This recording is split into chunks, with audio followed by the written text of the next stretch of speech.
사도행전 17장 10절에서 15절 말씀 제가 봉독해 드리겠습니다.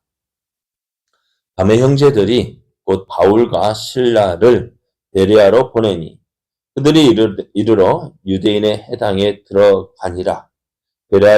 베레아에 있는 사람들은 데살로니가에 있는 사람들보다 더 너그러워서 간절한 마음으로 말씀을 받고 그것이 그러한가 하여 날마다 성경을 상고하므로 그 중에 믿는 사람이 많고 또 헬라의 기부인과 남자가 적지 아니하나 데살로니가에 있는 유대인들은 바울이 하나님의 말씀을 베레아에서도 전하는 줄을 알고 거기도 가서 무리를 움직여 소동하게 하거늘 형제들이 곧 바울을 내보내어 바다까지 가게 하되 실라와 디모데는 아직 거기 머물더라. 바울을 인도하는 사람들이 그를 데리고 아덴까지 이르러 그에게서 실라와 디모데를 자기에게로 속히 오게 하라는 명령을 받고 떠나니라. 아멘. 할렐루야. 우리를 사랑하시는 하나님의 사랑 안에서 오늘도 어김없이 새날이 시작이 되었습니다.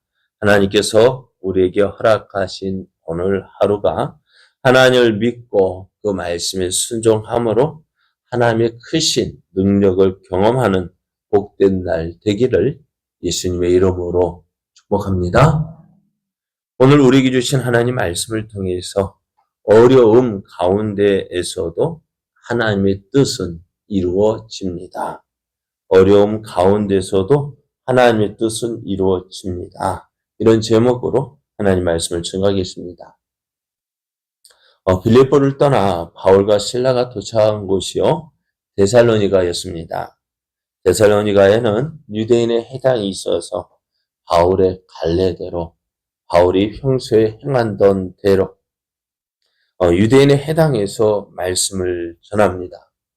바울은 그리스도가 해를 받고 죽은 자 가운데에서 다시 살아나야 할 것을 성경을 통해서 말씀했습니다. 그리고 바울이 전하는 이 예수가 바로 그리스도라고 전했습니다. 바울의 말을 듣는 사람 가운데 경건한 헬라인 큰 무리와 또 적지 않은 기부인도 이 바울의 말씀을 듣고요. 바울과 실라를 따랐다 했습니다. 말씀을 전할 때 어떻게 된다고요? 믿는 사람이 있다고요. 전하지 않아서 듣지 못하는 것이지 전하는 자가 있으면 반드시 듣고 믿는 자가 있습니다. 그러나 그와 동시에 어떤 사람이 있다고요? 믿지 않는 사람. 그래, 나 감히 믿을게 라고 하면 그래도 양반 반대하는 사람도 있었습니다. 유대인들은 시기해서 이제 저자의 불량한 사람들을 데리고 때를 지어 소동하게 해서 이 야손의 집에 침입을 합니다. 아마도 이 데살로니가에서 누가요? 야손이 처음 믿고 그 집을 루디아처럼 제공했던 것 같아요. 그래서 이 야손의 집에 모였던 것 같은데 야손의 집에 침입해서 바울과 실라를 붙잡으려 했지만 잡지 못했습니다. 그리고 이들은 큰 소동을 일으키고 또 고발을 합니다. 그래서 어떻게 해요? 바울과 실라는 박해를 피해서 이 데살로니가를 떠나야만 했습니다. 밤에 형제들이 바울과 실라를 데살로니가에서 약 72km 떨어진 베레아로 보냅니다. 베레아에 도착한 바울은 어떻게 했을까요? 자기 하던 대로 또 합니다. 예전에 어디 가서요? 유대인 해당에 가서 복음을 전했더니 유대인들이 반대를 합니다. 또 핍박을 합니다. 그럼 어떻게 될까요? 유대인 해당에 가고 싶을까요? 안 가고 싶을까요? 네? 안 가고 싶을까요? 왜? 지금까지 계속 복음을 전하는 대로 바울의 갈래대로 어떻게 해요? 안식일에 이제 유대인의 해당에 가서 말씀을 전하면 듣는 사람도 있지만 반대하는 사람도 있다는 거예요. 왜요? 유대인들은요, 십자가에 달려 죽으신 예수님을 뭐라고 생각할까요? 하나님의 저주받은 자라고 생각합니다. 왜요? 나무에 달려 죽었거든. 그런 예수님을 그리스도라고 하니, 하나님의 저주받은 자를 그리스도라고 하니, 유대인들의 입장에서는 받아들이고 싶지 않은 거예요. 미친 이야기예요. 그래서 유대인들이 더욱 반대를 했습니다. 그런데 또 이 베레아에서도 또 가니까 어떻게 돼요? 아니, 유대인에 해당이 있는 거야. 또 바울은 어떻게 했을까요? 유대인에 해당이 가서 또 예수님을 전합니다. 오늘 말씀을 듣는 베레아 사람은요, 데살로니가 사람과 달랐다라고 이야기합니다. 어떻게 달랐냐면 17장 11절을 보면은요, 몇 절이요? 11절. 예, 베레아에 있는 사람들은 데살로니가에 있는 사람들보다 더 너그러워서 간절한 마음으로 말씀을 받고 이것이 그러한가 하여 날마다 성경을 상고했다 했습니다. 예전 개역 성경에는 신사적이었다 했습니다. 베레아 사람들은요, 남의 말이나 가르침을 잘 들어주고요, 또 그것을 통해서 뭔가를 배우려는 자세를 가지고 있었습니다. 그래서 말씀을 받으면은요, 그 말씀이 그러한가 해서 또 성경을 상고했다 했습니다. 한번 해봐라. 그냥 앉아가지고 네 해봐라. 한번 나 들어줄게. 그게 아니라 무슨 말을 하는지 들으려고 노력했고요. 들으려고 노력한 것뿐만 아니라 어떻게 했다고요?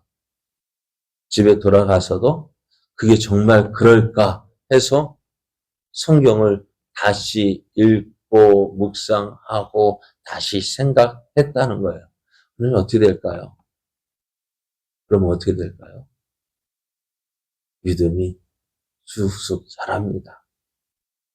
오늘의 많은 사람들이 나 오래 다녀도 믿음이 없어. 그 이유가 있어요. 뭘까요? 믿음은 들어야 나요. 듣지 않으면 알 수 없으니까 믿을 수가 없어요. 그러니까 날마다 말씀을 들으려고 노력해야죠. 그 다음에요. 그 말씀을 듣고 정말 그럴까? 성경을 다시 한번 확인하고 그리고 이제 그 말씀대로 살아야 그 말씀 맞다. 그렇게 되어지는데 어떨까요? 우리는 어떨까요? 말씀을 듣습니다. 어떤 자세로 들을까? 해봐라. 무슨 말인지 한번 찌끄려봐라. 그리고 찌끄리는 거 들어보니 어떨까요? 그냥 하다 보니 관심 없으니까 졸리고 시계만 보게 되어지고 또 그렇게 듣고 나가다 보니 어떻게 해요? 들은 말씀 기억이 날까요? 안 날까요? 안 나는 거예요. 그러니까 제가 참 좋아요. 처음 한번 설교했던 거 다시 해도 뭐라 할 사람이 없을 거예요. 왜? 기억이 안 나거든. 예? 기억이 안 나거든. 그러면 어찌 될까요? 설교자가 참 편할 것 같아요. 그런데 그러나 오늘 베레아 사람 같다면은 어떨까요? 참, 설교자인 저도 참 노력해야 될 것 같아요. 왜? 들으려고 하니까 어떻게 될까요? 그래서, 저들은 성경에 대해서 매우 자세히 알고 싶어 했고요. 그래서 저들 중에 믿는 사람이 많았다 했어요. 왜? 들으려고 관심을 가지니까, 들으려고 노력하니까. 또 그 말씀을 다시 한번 묵상하고 또 성경 가지고 확인하니까 어떨까요? 믿음이 좋아지는 거예요. 자, 오늘 그렇게 베레아에서 복음을 전하고 있는데요. 자, 바울이 참 열심히 했죠.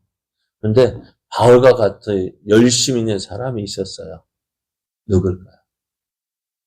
바울과 같은 열심을 가지고 있는 사람들이 있었어요. 그 바로 유대인들이에요. 바울은 복음을 전하기 위해서 그렇게 열심을 냈어요.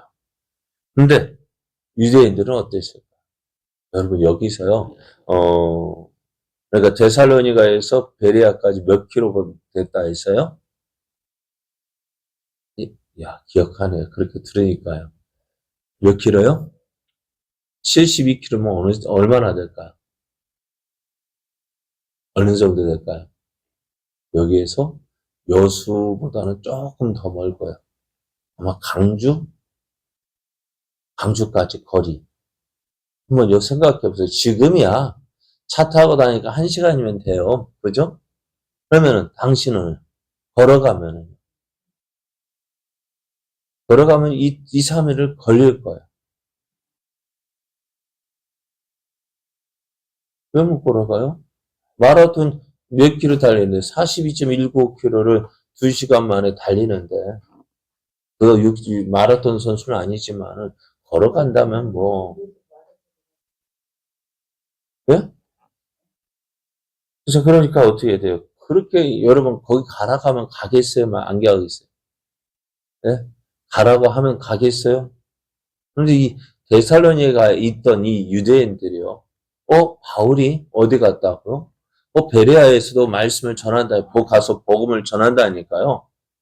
어떻게 해요? 시기가 나고 어떻게 해서든 막아야다.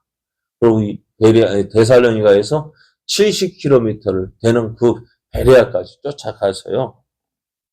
거기에서도 소동을 일으키는 거예요. 어떻게 될까요? 이제 막 예수님을 믿기 시작했던 저들, 그래도 또 믿음이 생겨서, 그래도 교회를 세우게 되어졌고, 그렇게 해서 이제 막 믿으려 하는데 이런 소동이 일어나니까 어떨까요? 저들이 가만히 보니까 이 데살로니가에 온 사람들이 가만히 있을 것 같지 않아요? 그러니까 바울을 지키기 위해서 급하게 이제 바다까지 가게 합니다. 그런데 실라와 디모데는 여전히 베레아에 머물면서 베레아 사람들에게 말씀을 가르쳤습니다만은, 어떻게 보면은 참 그랬던 것 같아요. 복음이 전해질 때 편하게 전해지면 좋겠는데, 그죠? 순탄하게, 순적하게 복음이 전해지면 좋겠는데요. 어떨까요? 복음이 전해질 때 어려움도 함께 있었다는 사실입니다. 그러니까 오늘 우리는요, 참 좋은 시대에 살고 있어요. 안 그래요? 우리 좋은 시대에 살고 있지 않아요? 누가 복음 전한다 해가지고 뭐라 하는 사람 있습니까? 없잖아요. 이렇게 도망 다닐 정도로 반대하는 사람 있습니까? 없잖아요. 그런데 바울과 실라는 그렇게 열심히 복음을 전했어요. 그렇게 열심을 가지고 전했어요. 그럼 오늘 우리는 어떨까? 오늘 바울과 실라를 보면서 그렇게 어쩌면 이곳 저곳 도망 다니면서까지 복음을 전하는데요. 만약에 바울과 실라, 이거 힘들어 못하겠어. 이거 못해 먹겠네. 하고 안전했다면 어찌 되었을까요? 우리 과연 오늘 우리가 예수님을 믿고 있을까요? 우리에게까지 복음이 전해졌을까요? 참, 우리 누구에게 감사해야 돼요? 바울에게 감사해야 돼요. 그렇게까지. 또 한편으로는 또 어떨까요? 데살로니가에 있는 사람들 열심히 한번 보십시오. 어때요? 그럼 바울도 복음 전하기 위한 열심이 있었다면은 데살로니가에 있는 이 사람들 열심히 한번 보십시오. 여기서 여수까지 강주에까지 가서 대단하지 않아요? 그래요, 여러분. 복음 전하는데도 열심히 있는 반면에 복음을 반대하는 사람도 이렇게 열심히 내고 있다면은 우리는 어찌해야 될까요? 오늘 우리가요, 어려운 일 당하면 당할수록 하나님의 도우시는 은혜도 더욱더 크게 임한다는 사실을 기억해야 합니다. 은혜는 사모하는 자에게 주어지고요. 또 도우신 은혜는 어려움 당할 때 그 은혜를 누리게 되어져요. 그래서 오늘 우리가 하나님을 만나고 경험하는 거 어떻게 평탄한 생활하면은요, 그 은혜가 있음에도 불구하고 그 은혜를 깨닫지 못하는, 아, 그때가 좋았지. 언제 깨닫게 될까요? 상자가 언제 집 좋은 줄 알았을까요? 어려움 당하니까. 아, 어려움 당하니까 평안할 때 아무 어려움 없이 지낸 그때가 좋은 줄 아는 거예요. 오늘 우리도요. 오늘 우리도요. 어려움 당할 때, 아, 하나님 함께 하시고 도우시는구나. 그 은혜를 깨닫고, 이제 하나님께서 주신 기회를 따라서 우리에게 주신 이 놀라운 은혜, 예수 그리스도의 복음을 전하는 자 되어져 나를 통해서 한 영혼 돌아오는 게 얼마나 기쁠까. 그렇죠? 오늘 그 영혼들 주께로 돌아오게 하는 그 놀라운 은혜 누림으로 하나님께 영광 드리고, 또 우리의 믿음 생활이 더욱더 은혜로운 믿음 생활 되기를 예수님의 이름으로 축복합니다.